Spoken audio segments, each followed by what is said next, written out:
할까요? 이게 원래 금융위 소관인가요? 네, 그렇습니다. 한번 상황이 어떻게 됐는지 간단하게 말씀 한번 해봐 주시죠.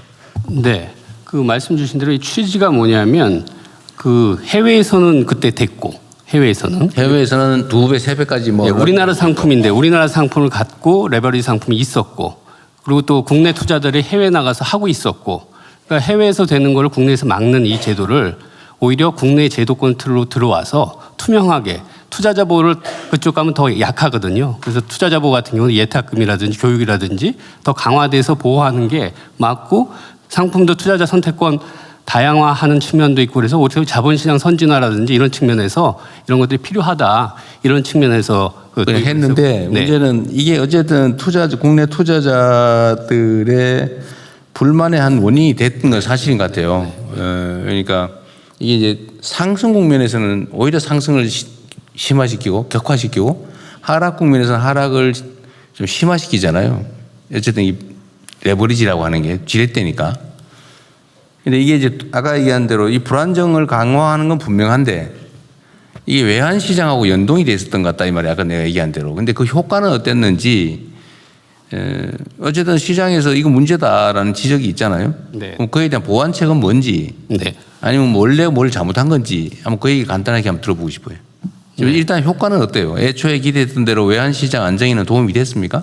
실제로 그 홍콩에 그게 한 20조 정도 있는 건데요. 그러니까 국내뿐만 아니라 해외 투자자들로 해서 한 20조 정도 되는데 거기 한 최근에 보면 17조 정도로 줄긴 했는데 그다음에 이제 거기에 국내분이 얼마 있었냐 보면은 국내 투자분도 줄긴 줄었습니다. 그리고 또 실제로 보면 야 그거 얼마 줄지 않았냐 그러지만 만약에 이게 없었다면 거기로 더 가지 않았겠느냐 뭐 이런 얘기도 좀 있을 수가 있고요. 환율 안정에는 도움이 됐다고 본다. 그러니까 이제 그 나갔던 부분을 그러니까. 들어오는 부분이 있었고요.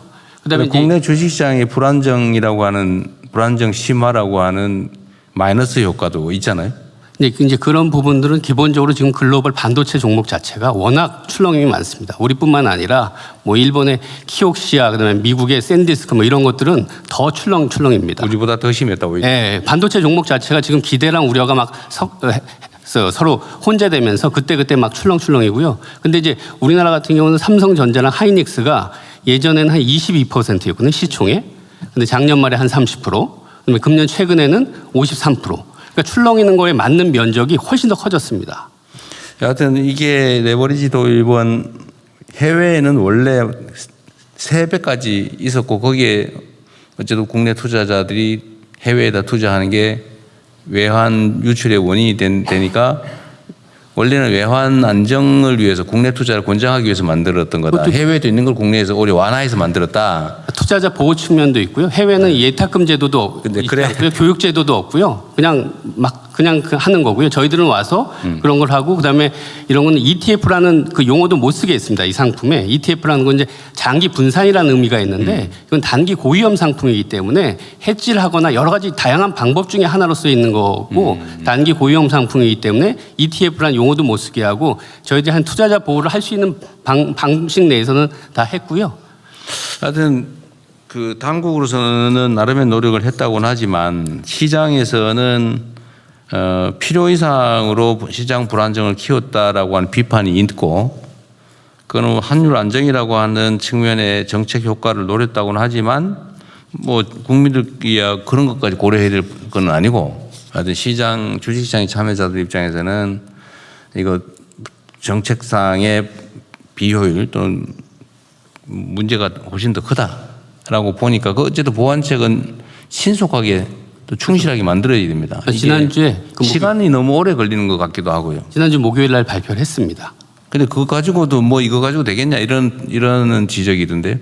그러니까 지금 이 투자자 예탁금 같은 경우 기본적으로 현금으로만 3천만 원을 갖고 있어야 투자를. 근데 그 시행 자체가 즉시하거나 뭐 조기에 하는 게 아니라 한참 있어야 된다면서요. 근데 지금 전산 문제가 있어서 가장 빨리 당겨서 8월 5일 날부터 그 부분은 하겠고요.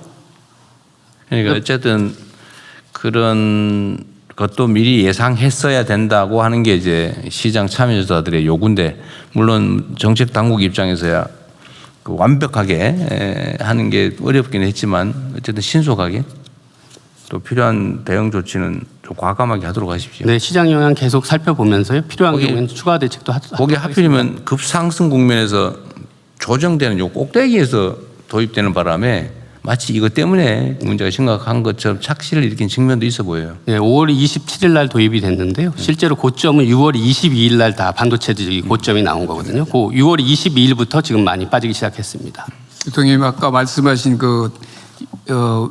외화 자금 유출입과 관련된 거는 이제 부총리님이 말씀하신 게 네. 작년 전체로 우리나라가 해외 증권 투자한 게 1,400억 불이 나갔습니다. 작년에. 200조 대는 나왔다는 거고. 해외 이제 뭐 기관과 작년에만 개인 그런데 그게 이제 개인이 400억 불이고요. 기관이 1,000억 불 정도에서 작년에 1,400억 불이 해외에 나가서 그래서 작년 이제 4분기 그럴 때 이제 환율에 엄청난 부담이 됐는데 올해는 기관들은 뭐 그 추세로 가는데 개인들이 전체 400억 불 한 게 올해 반년 6월까지 28억 불에 그쳤습니다. 그러면 400억 작년에 연간 400억. 연간 400억 불이니까 뭐 단순 반기하면 한 200억 불이 돼야 되는데 올해 상반기에는 올해 순유입도 많고 28억 불로 대폭 줄었습니다. 물론 이제 우리가 RIA 이런 조치도 했지만 그래서 개인들은 현격하게 해외로 자금 유출하는 게 순유출이 줄었습니다. 이런 효과들도 일부 작용했다고 봅니다. 하여튼